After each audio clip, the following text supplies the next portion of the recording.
Students, now we will be studying the sixth lesson, which is the last lesson of your Unit 1 of your 10th Standard Kumar Bharati textbook. The chapter's name is Alchemy of Nature. Now to start with, here is a beautiful quote by William Blake. ये William Blake का एक बहुत ही अच्छा quote है.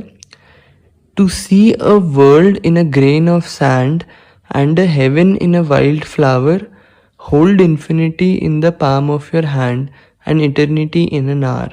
William Blake. Something as tiny as a grain of sand can spark off an idea or imagination of a huge significance to the world. One can witness and experience the beauty of heaven in something as small as wildflower and derive joy forever. Only one should have the eyes and time to see it.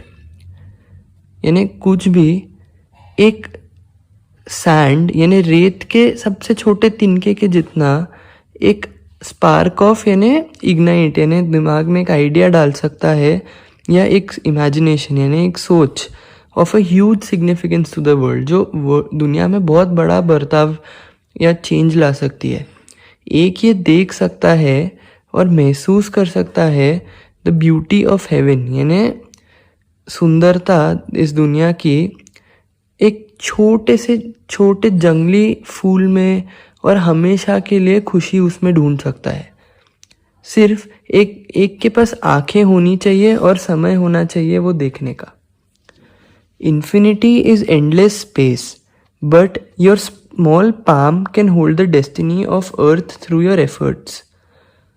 यानी infinity कभी ख़त्म नहीं होता, वो endless है, पर तुम्हारे छोटे से मुट्ठी में palm can hold the destiny of earth through your efforts. इस पूरे अर्थ की डेस्टिनी तुम अपने एफर्ट्स में यानी कर्मों में होल्ड कर सकते हो. Eternity is endless time but just an hour in your life can make a difference to the world forever. Eternity कभी एंडलेस टाइम यानी वो टाइम कभी ख़त्म नहीं होता, पर तुम्हारे टाइम में से सिर्फ 1 घंटा एक पूरे दुनिया को एक बहुत बड़ा चेंज कर सकता है.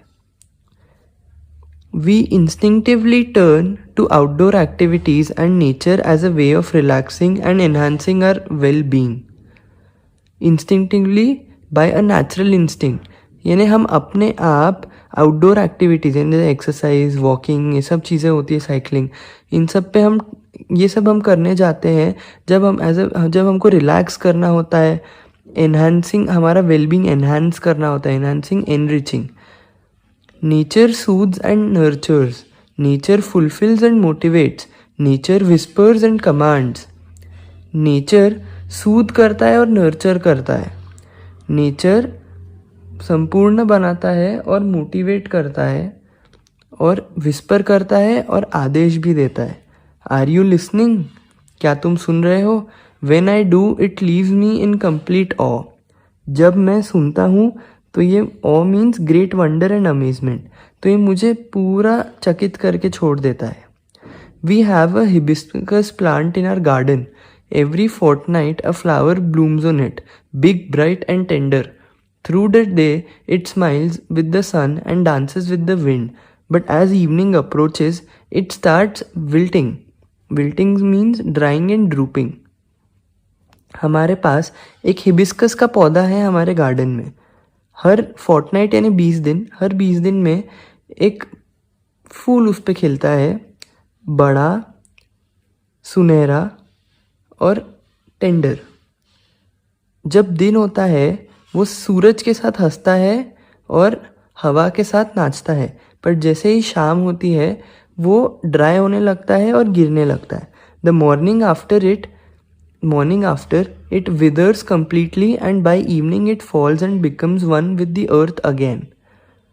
अगली सुबह withers mean dries and decays. वो पूरा सूख जाता है और शाम तक वो गिर जाता है और धरती के साथ बन जाता है, वापस धरती को मिल जाता है.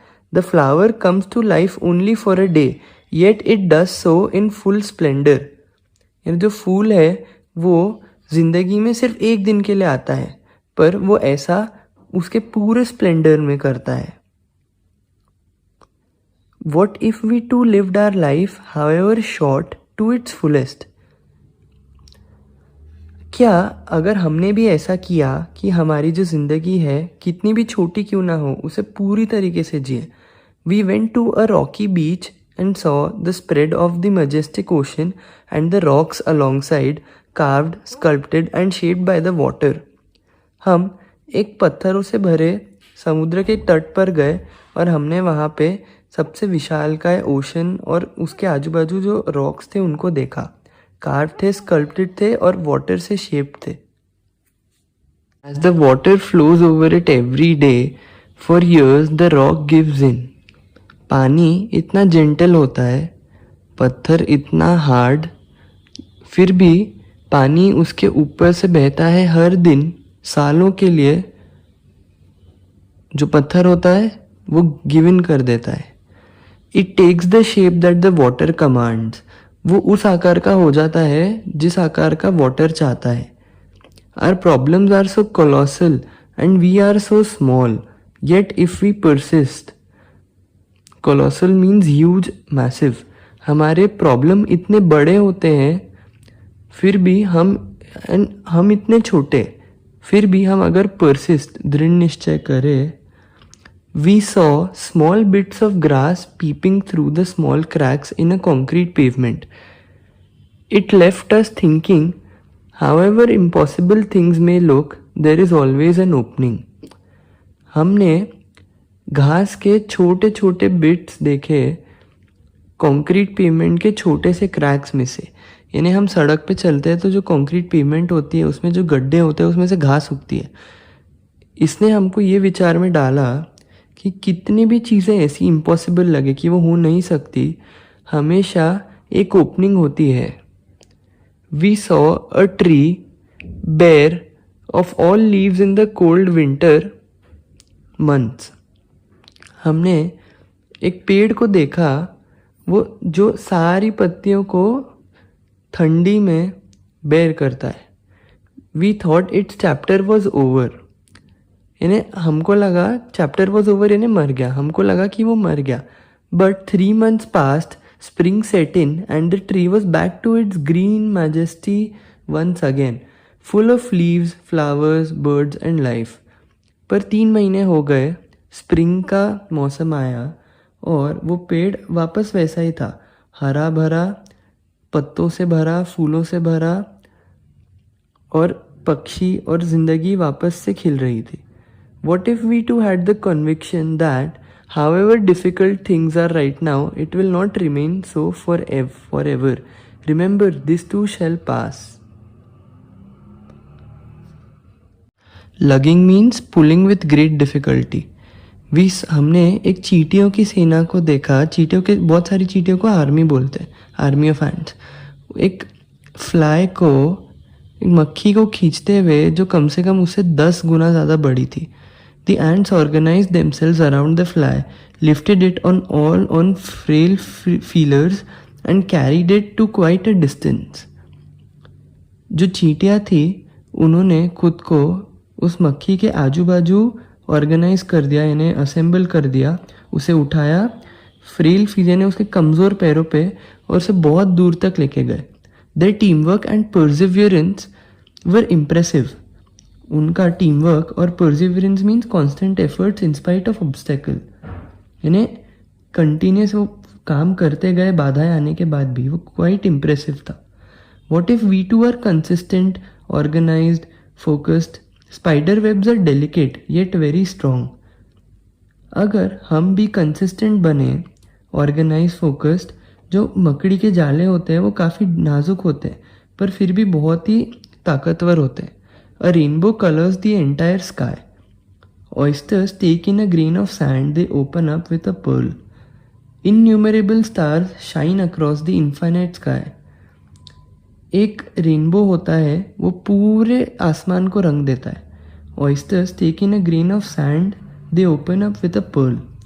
बहुत सारे अनगिनत तारे अनइनफाइनाइट यानी ना ख़त्म होने वाले आसमान में चमकते हैं।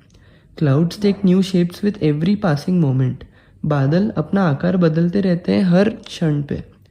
The wind makes trees dance with unhindered passion. हवा पेड़ों को नचाती है अनहिंडर्ड यानी विदाउट डिस्टर्बेंस के पैशन के साथ। Water without hint of ego changes its form according to the dictates of sun and the wind. पानी बिना ईगो के, बिना अहंकार के वो अपना फॉर्म बदलता रहता है सूरज और हवा के according. When we see a caterpillar turn into a butterfly, a flower turn into a fruit, we experience the alchemy of nature. We touch it and become gold ourselves. हम जब एक कैटरपिलर को एक तितली बनता हुआ देखते हैं, एक फूल को एक फल बनते हुए देखते हैं, हम एल्केमी ऑफ नेचर को एक्सपीरियंस करते हैं। एल्केमी यानी मिस्टीरियस पावर और magic that can change things. यानी ऐसा अद्भुत जादू या चमत्कार हम देखते हैं, अद्भुत ताकत नेचर की जो चीज़ों को बदल सकती है। हम उसे छूते हैं और खुद सुनहरे हो जाते हैं। ये लिखा है रक्षा भारदिया ने।